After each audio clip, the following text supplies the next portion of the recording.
Now, I want to get busy on the first couple of subjects for today. Everybody that's okay, say I'm okay. Here's the first subject that I've found so interesting. I want to share it with you. Then I want to talk about personal development, the subject that I started listening to age 25 that revolutionized my whole life, from my mentor, Mr. Earl Schoaf. Here's an interesting subject. Just jot it down now. It's called Enlightened Self-Interest. Enlightened self-interest. It's a fascinating study to study the idea of self-interest. But just make this note, all of us, have self-interest. The key is for it to be enlightened so that everybody wins and no one loses. Our first interest is to survive. What does it take to survive? Our second interest is to succeed. What does it take to succeed? What does it take for me personally to survive and to succeed? Can I legitimately be interested enough in the things that help me both succeed and survive? And here's what I discovered. The answer is yes. It's possible to exercise self-interest, but to do it in such a way that no one loses, everyone benefits. Key phrase: life was not designed to give us what we need. Life was designed to give us what we deserve. We do not reap a harvest in the fall because we need it. We reap a harvest in the fall because we deserve it. Not necessarily from a moral standpoint. Of course, there are some moral laws as well, spiritual and moral laws. But just the basic laws that simply say if you wish to reap, you must plant. So jot this down. Reaping is reserved for the planters. And the reason they reap is because they deserve it. They're the planters. They deserve to reap. Interesting Bible phrase that says, if you keep knocking, you'll find open doors. Good phrase to jot down. If you keep knocking, you'll find open doors. Doors of opportunity. Doors of a chance to meet someone. Doors open for association. Doors open to find someone special. Doors open to find a unique business colleague. If you keep knocking, the phrase says, doors of opportunity are open to those who continually knock. So we don't find open doors of opportunity because we need them. We find them because we deserve them. Only those who knock deserve to find an open door. But the promise is, if you continually knock, you'll find doors of opportunity. It says, if you search, you will find. So make the note, it's good.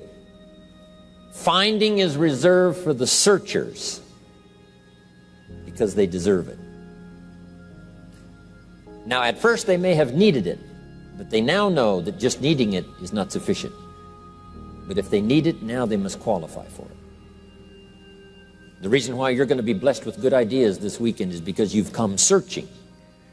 You've gotten on an airplane to come searching. Got in your automobile to come searching. You got here searching. Now you're ready to receive.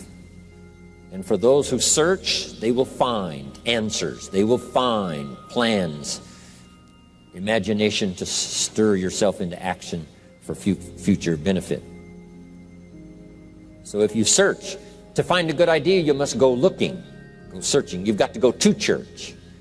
You've got to go to class. You've got to go to the seminar. You've got to go to the library. You've got to go to the books if you wish to find. Rarely does a good idea interrupt you. Rarely. But if you will search, you will find. So we get not what we need, but we get what we deserve. It says if you ask, someone has an answer. If you keep asking, the answers belong to you, because by virtue of asking, you have qualified. So we don't get what we need, we get what we deserve. The mother on welfare should be taught in some small manner that hopefully she can begin deserving the welfare check. Not getting it because she needs it, but now starting to get it because she deserves it. If the welfare worker says to Mary, Mary, I brought a bucket of paint and a paintbrush, and the next time I come, if the door is painted and the fence here in front is painted, I give you the check for $450. Not that painting the door and painting the fence is worth $450. It's not worth that much, but it is the beginning of the process. So make that note. I want to begin the process of deserving. What would that be? What process should I begin engaging in to deserve good health, to deserve a good relationship, to deserve prosperity, to deserve an enterprise, to deserve the opportunity to build a city? What must I do to begin the process of deserving? So now the welfare worker comes back and the door is painted and the fence is painted, and now Mary gets the $450 to help take care of her children, not because she needs it, but because she's beginning to deserve it. Then the welfare worker thinks of some other project. She said, Mary, if these weeds are gone and this little garden is cultivated, when I come back, now that the door is painted and the fence is painted, if the weeds are gone and this little garden is cultivated, you get the $450. And step by step, a new life is emerging, learning the process of deserving it, not just needing. We teach our children at home, right? Child says, I need $10. So that language doesn't work here. There's plenty of money here, and the vaults are full. But to say I need $10 is not how you open the vault. So the child says what? Wow, how can I get that $10 that I need? So here's what they learn to say. How could I earn $10? Now the vault opens up. Now the money starts to flow. How could I earn $10? What could I do to earn the money? Not to get the money because you need it. Maybe you need the money. That's, all of us have needs. But here the key is to figure out how to open the vault, how to open the bank, how to open this unbelievable flow of resources to come our way. And here's the key: to deserve it, not to need it. You can't walk out to the field and say to the field, I need a crop. Here's what the field says. Here's what the ground says. Who is this clown that brings me his need but brings me no seed? So jot that down. Take your seed to the marketplace, not your need. Don't disclose your need to the marketplace, only your willingness. We'll talk about that a little later today. Because the marketplace is not interested in your need, but they are interested in your seed. They're interested in your willingness to work. They're interested in your disciplines. They're interested in your eagerness. They're interested in your vitality and your work ethic. That's what the marketplace is interested in. Not your need, but your seed. Okay. We get what we deserve.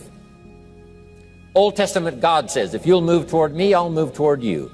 See, that's how you get those occasions to meet God. You must make the move. God could say, you don't move, I don't move. You say, well, that's arbitrary. Well, when you're God, you can make it that way.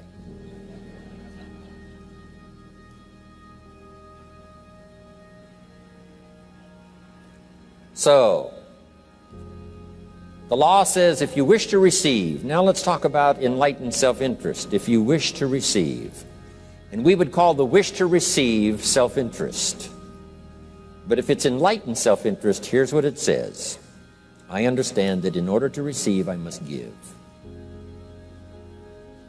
Receiving is reserved for those who give. Receiving is not reserved for those who need it.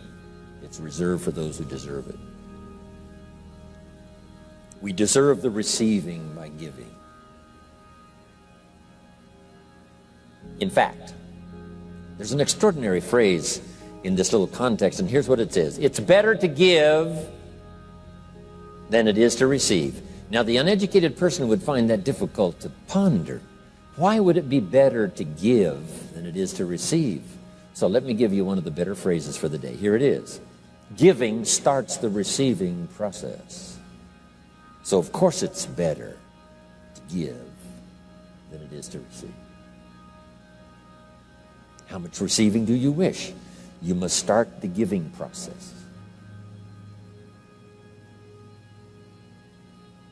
For me to receive my additional fortunes for the future, not necessarily for the money, because I don't need the money. I take the money, but I don't need the money. But here's what I do need: for someone to say a year from now, 5 years from now, Mr. Rohn, that seminar helped to change my life. And for whatever reason, I was brought here to this place for this time. And later someone says that. See, to receive that kind of thanks, it's unbelievable. Here's what you cannot buy: that kind of thanks. You can't buy it with money. You have to earn it.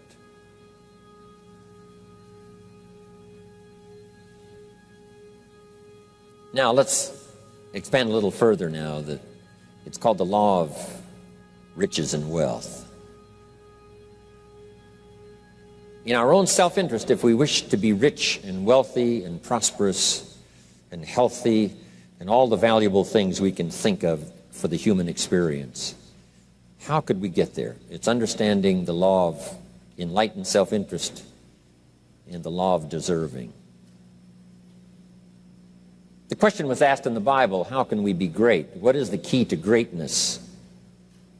Great wealth, great return, great accolades, trophies to put on the mantle above the fireplace. How can we get great respect, great riches, great abundance for ourselves? How can we get that? And the answer was given, and here was the answer: find a way to serve. Find a way to serve the many. So I paraphrase it to read this: service to many leads to greatness. Service to many leads to greatness. Someone says, well, about the best I can do is take care of myself. That's okay. Self-care, has its own reward, but it's very limited. Somebody says, I can't be worried about other people's problems. I got enough problems of my own. That's okay. Self-defense is okay. Self-preservation is okay, but it has a very limited reward. If you wish to change that into abundance and prosperity and uniqueness, then here's what you must do: help solve other people's problems. Help find answers for someone else, not just for yourself, but for someone else. And in that kind of service, you now begin the process of greatness.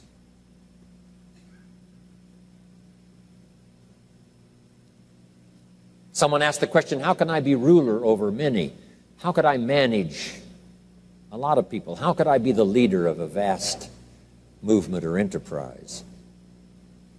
Here was the answer: nothing wrong with that wish. We call that self-interest of the highest kind. Wishing to be the manager, the ruler, wishing to be presiding over many people. Here was the answer: be faithful when the amounts are small. Be faithful when there's just a few. Be disciplined when there's only a few. That starts to entitle you to someday be ruler over many. You say, well, if I had a big organization, I'd really run it with a strong hand and I'd be a fabulous leader. But I've only got a few and I don't know where they are. See, that's not going to work. If you wish to preside over riches, you must start when the amounts are small. Someone says, oh, if I had a fortune, I'd really take good care of it, but I've only got a paycheck, I don't know where it goes. See, not knowing where it goes disqualifies you now for presiding over the fortune. We've all heard that, right? I don't know where it all goes. Did you ever hear that expression? Oh, we'd love to have you run the company. You don't know where it all goes. Somebody says, it just gets away from me. Oh, we'd love to have you run the world, right? It just gets away from you. Somebody says, it's only pennies and it's only a few. Here's where you begin to qualify for abundance and riches and greatness and respect, is to be disciplined when the amounts are small. Someone finds it unique, right, that this many people would come and hear what I've got to say for a whole weekend, but this is not where I started. I started with just a few, but I was so on fire with the few, trying to translate for them in my awkward ways back then what had happened to me. My life got changed, my income got changed, my health got changed, everything got changed for the better.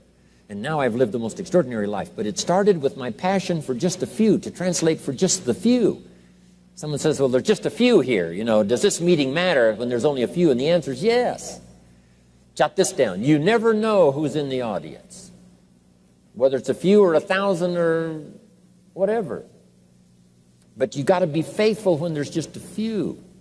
Tell your story when there's just a few. Be just as passionate about ideas that can change someone's life when there's just a few. Now you begin.